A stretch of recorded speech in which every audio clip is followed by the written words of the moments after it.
When I landed in the hospital with a broken leg after the accident, Annie never expected life to get worse than the pain she was already in. But the universe apparently said, wait, because while she was lying there, drugged on pain meds, barely able to move, her boyfriend Charles was at a party with his ex Mary, posting pictures.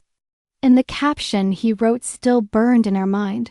Finally free from the needy drama queen and her constant demands. 4 years together. 4 years she supported him, defended him, worked extra shifts to make ends meet because he couldn't hold a job to save his life. And he tossed her aside with a caption and a smile in Mary's arms. She didn't respond. Not then. Not with pain radiating through her body and betrayal sinking in deep. She stayed quiet. She processed. Because even while she lay in a hospital bed, Felisa, her best friend, was the only one by her side. Felisa slept in that awful hospital chair, held her hair when she was nauseous, helped her wash up because she couldn't stand long enough to shower. Felisa became the emotional spine Annie didn't know she needed. Annie remembered the accident clearly. A car ran a red light and slammed into her at full speed. She woke up to fractured ribs, a broken leg, a concussion, and the kind of pain medicine barely touched. But Charles? He visited once, for 20 minutes. Side hospitals stressed him out, said he needed to process his trauma. And somehow he meant his trauma, not the woman broken in a hospital bed. Days passed. Annie listened to Felisa scrolling. Through her phone until Felisa froze, her face changed. Annie knew something was wrong. Felisa tried to hide it, but Annie grabbed the phone pain meds, turning her bold. And that was when she saw the post.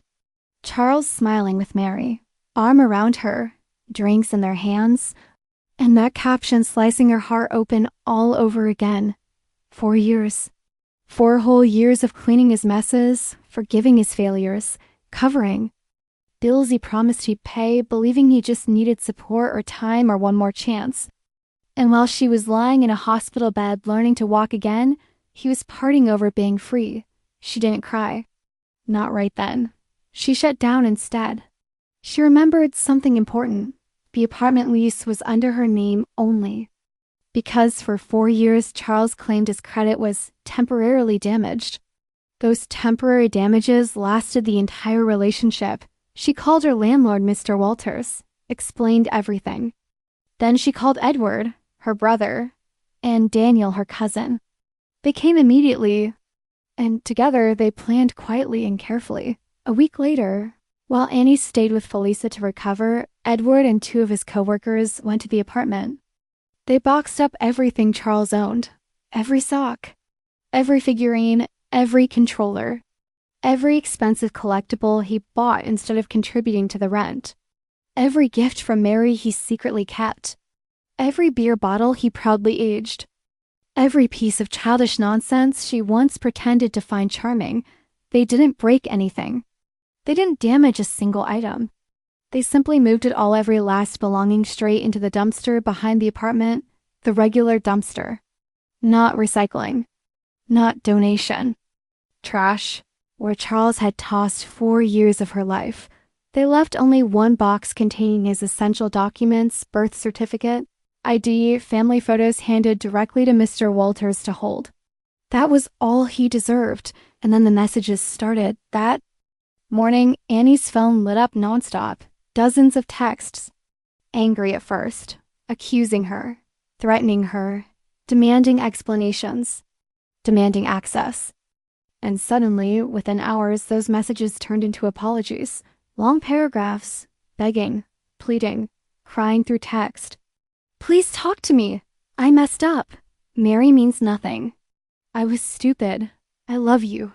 We can fix this. But the real surprise came when a new number began calling over and over. Bertha, his mother. The same woman who always hinted Annie should be grateful her son chose her. She left voicemails with shaking voices, begging her to reconsider what she had done. Saying Charles made a mistake but didn't deserve to have his life ruined. Saying he told her Annie sabotaged his job opportunity. That she destroyed his possessions out of spite. That she had always controlled him. It would have been funny if it wasn't so ridiculous. Annie leaned back on Felisa's couch, elevated, listening to voicemail after voicemail, each one shifting from guilt trips to subtle threats.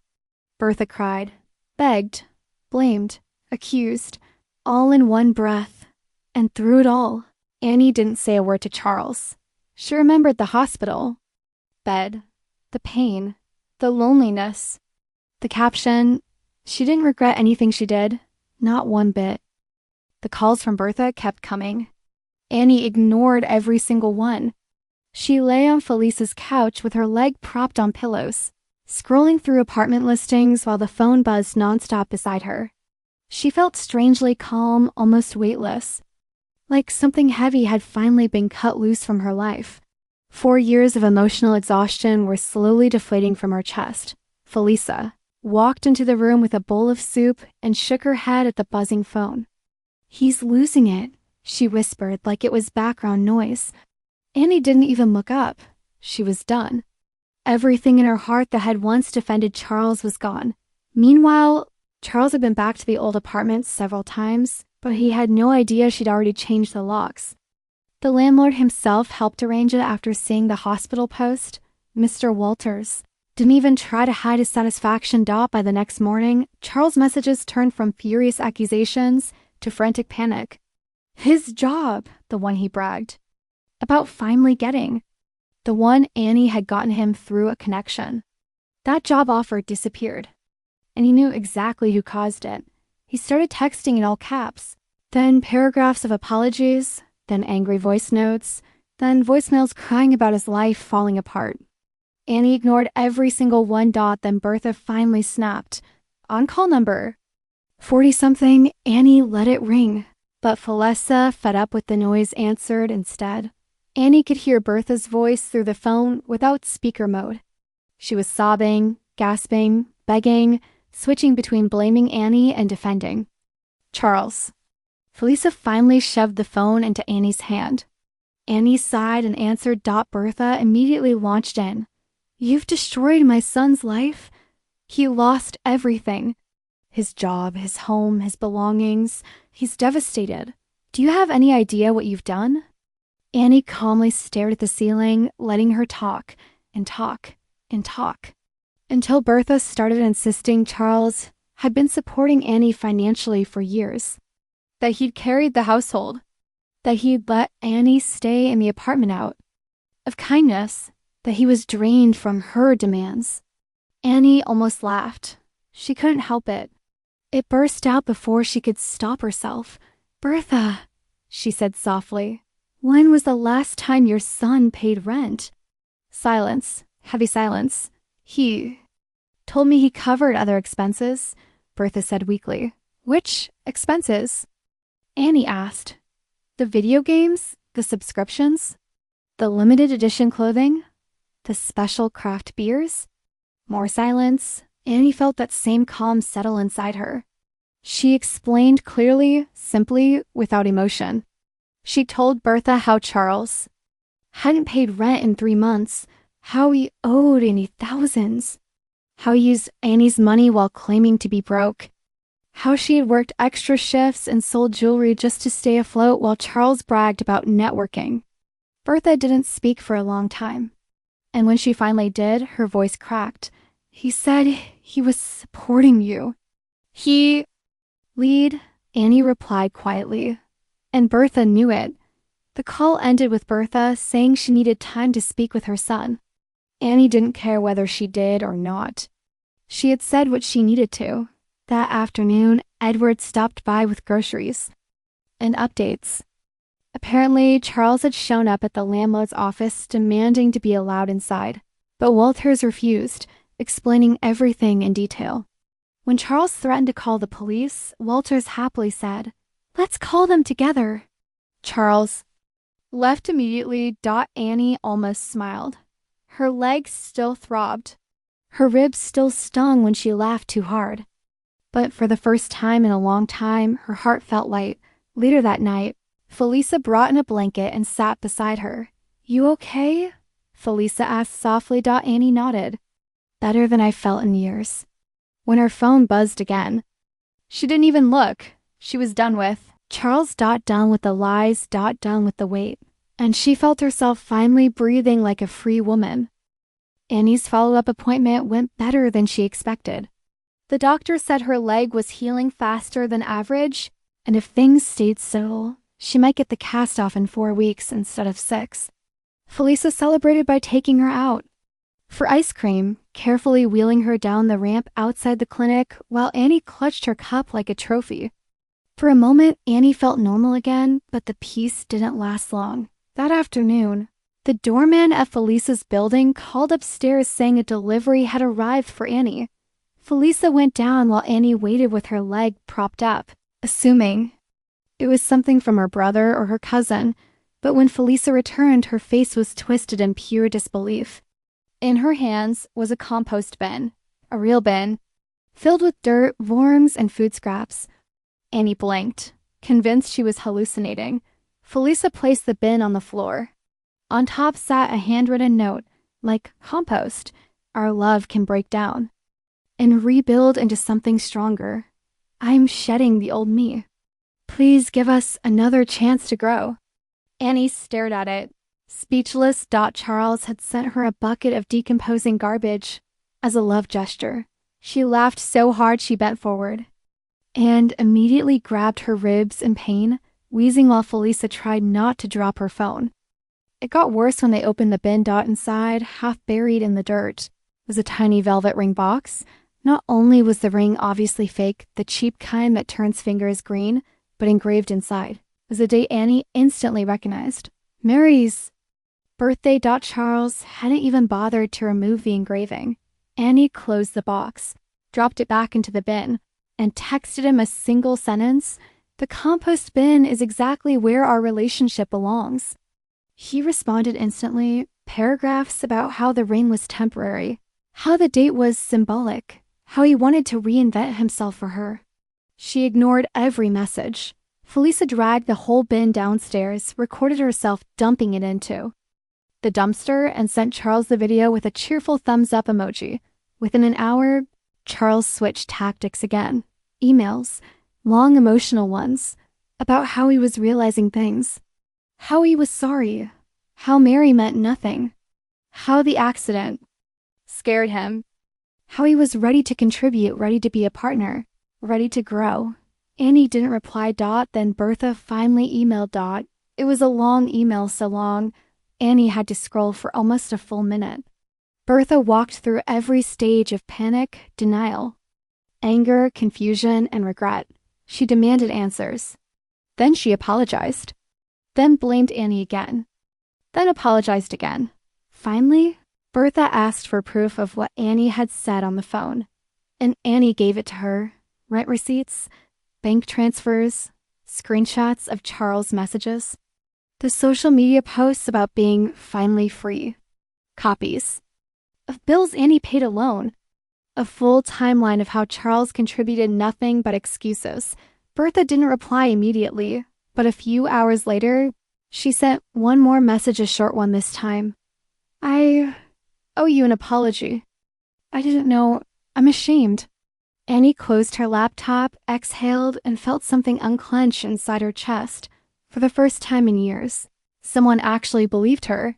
That night, while eating noodles on Felisa's couch, Annie's phone buzzed with a message from Remy, the roommate Charles was staying with.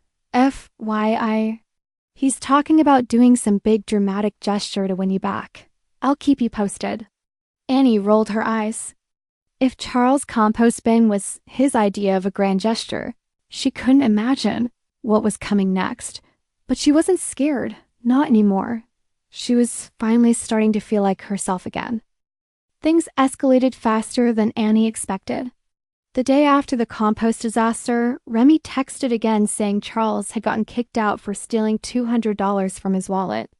Annie wasn't even surprised. Charles pulling chaos out of thin air was basically his personality at this point. She thanked Remy and went back to scrolling through apartment listings while Felisa brewed tea beside her. Later that night, Felisa's doorman called up again. Charles had shown up outside the building crying, demanding to speak with Annie. The doorman refused, but Charles tried to push past him. It turned into a full scene, shouting, pacing, begging, even sitting on the building steps like he was in some dramatic breakup movie. Felisa recorded part of it through her window and muttered, "He's gonna get himself arrested before the week ends." Annie stayed upstairs, breathing through a mix of irritation and exhaustion. She didn't want to see him. She didn't want to think about him. But then he left a voicemail saying something vague and disturbing about not knowing what he might do. That was enough for her to call for a wellness check just in case. The police later confirmed he was fine, just upset and emotional. The next morning, Annie woke up to messages from Walters. Apparently, Charles had tried staying at his place after Remy kicked him out, but Walters discovered Charles had been using his credit card just temporarily. Walters threw him out immediately.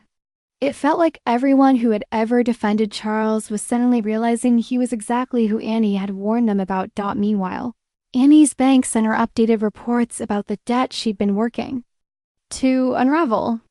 3 of the credit cards were confirmed as joint accounts Charles had opened using her information. She printed everything: statements, charges, dates, and sent copies to Bertha, Daniel, and a few mutual friends who needed to stop believing Charles' pity party lies. She didn't exaggerate anything. She didn't have to. The truth was loud enough. Then the news hit her inbox. Charles had finally lost the big job he bragged about. Her hiring manager friend forwarded the final decision, saying they had rescinded the offer after reviewing concerning documentation Annie provided. The email was polite, but the message was crystal clear. Charles was never getting near people's financial accounts. Just when Annie thought the drama was settling, Felisa stormed into the room holding her phone. "You need to see this." It was a GoFundMe page. The title, "Homeless After Girlfriend's Revenge."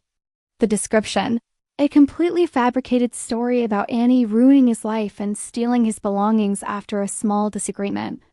There were photos of Charles looking devastated on Remy's couch. Annie stared at the screen. Stunned. Isa burst out laughing. This man is fundraising off being dumped. The audacity. Within hours, the fundraiser was spam reported by Felisa, Edward, Daniel, the landlord, and half their friends. Someone even posted links to Annie's entire situation, calling out the lies. The GoFundMe vanished. That evening, the landlord called Annie directly. Charles had returned to her old building, screaming that she illegally locked him out, trying to force the door. Several neighbors watched the meltdown. The police were called again. This time, they discovered Charles had an outstanding warrant for unpaid traffic tickets he'd been hiding. They arrested him right there in the hallway. Apparently, he spent 2 nights in jail before Daniel, his brother, not Bertha, finally bailed him out. Annie sat on Felisa's couch listening to the update from Walters, her hands curled around a warm mug, feeling something she'd almost forgotten how to recognize. Relief. Not happiness at Charles' downfall. Not revenge. Just peace. The kind of peace that comes when a storm finally blows itself out. After Charles got bailed out, the silence that followed felt unreal. No more frantic calls. No more dramatic voice messages. No more nonsense about true love or fresh starts. Annie kept checking her phone out of habit, expecting one. More meltdown, but nothing came. Felisa joked that Charles was probably banned from emotions at that point. A few days later, Daniel sent Annie a message saying Charles had moved in with him temporarily under strict rules. Daniel didn't sugarcoat it. Charles was being forced to pay rent, stick to a budget, get therapy, and basically live like an adult for the first time in years. And apparently the therapist told him step 1 was to stop harassing Annie, which explained the sudden silence. Annie sat with that message for a while, unsure how to feel. Not happy. Not angry, mostly just done. Completely done. Annie focused on her own life instead. Her leg was healing faster than expected. Physical therapy hurt like fire, but at least she could move on her own again. Insurance finally paid out for her totaled car, and she bought a used Ford she immediately named Freedom, because she could, and because it made Felisa laugh. The landlord helped her finish paperwork for ending the lease, and Edward spent a weekend helping her pack.